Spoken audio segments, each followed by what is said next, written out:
Vincent van Gogh has a reputation of being a loner as an artist and having little contact with fellow artists. But is that correct? In many of the letters he wrote, he gave his opinion on works of art he had seen and books he had read and which he'd found worthwhile. He was obviously very interested in the work of others. That is why in the restoration studio of the Van Gogh Museum, not only Van Gogh's own materials and techniques are studied, but equal attention is paid to the work of other painters, the techniques and materials used by his contemporaries. The restorer Davy Ormond looks at two Impressionist paintings in which the emphasis lies on the rendering of light and atmosphere. Why is it so interesting to have these two paintings compared? A very interesting question. I'm comparing the two paintings because this is part of a large project that's taking place in the Van Gogh Museum, where we're looking at the studio practice of Van Gogh.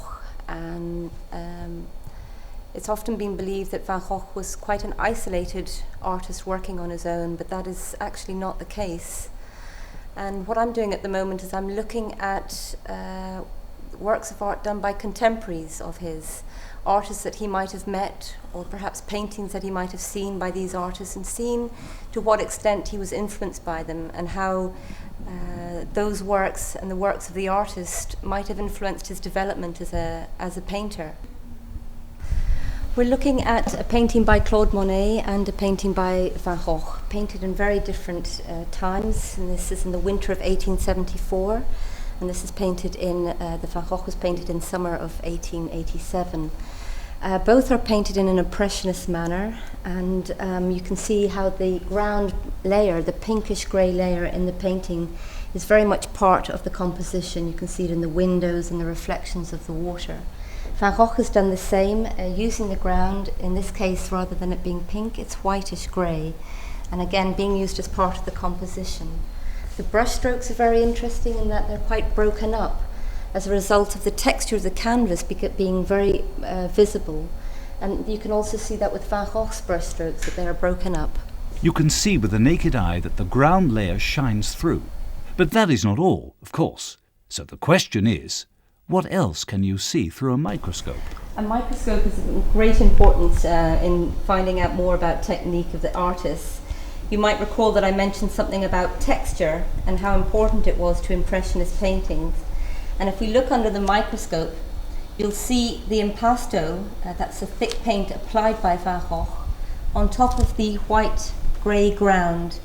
You can also see the texture of the canvas and the paint sort of skipping over the top nubs of the canvas. So what you're seeing here is a raking light image of what I see when I look under the microscope, and you can see the texture of the canvas weave with this grey, whitish grey ground layer on top.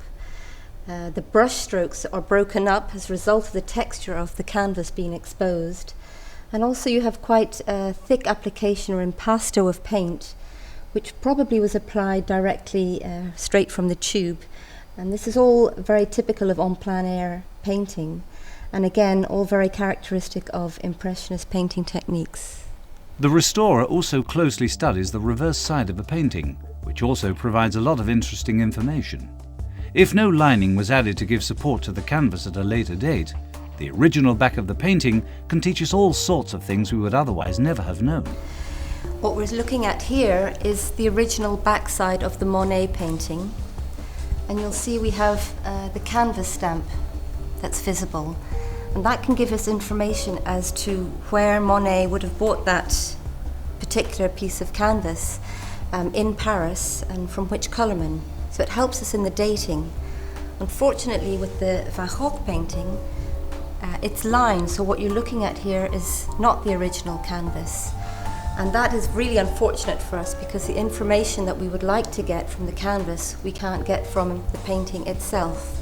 So the best thing that we do or can do now in getting more information about that canvas is to look at the X-ray of the painting.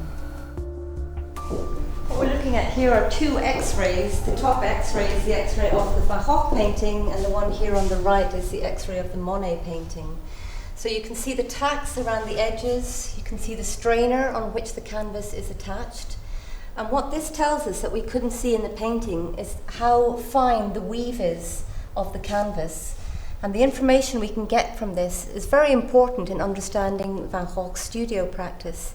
Did he buy this particular canvas from a larger roll and cut it up, or did he buy it from a colourman?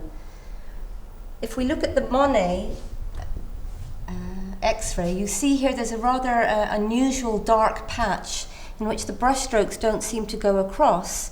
That's indicating to me that something is going on there, and looking at the painting in ultraviolet light may help to answer that question for me.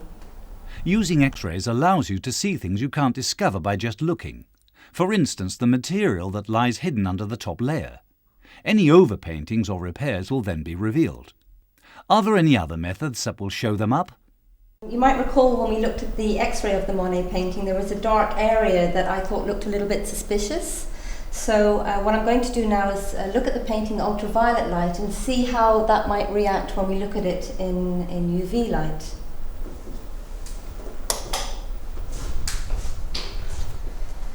And of course this is very interesting to me because what we see here now is this very dark patch, which we couldn't see in normal light.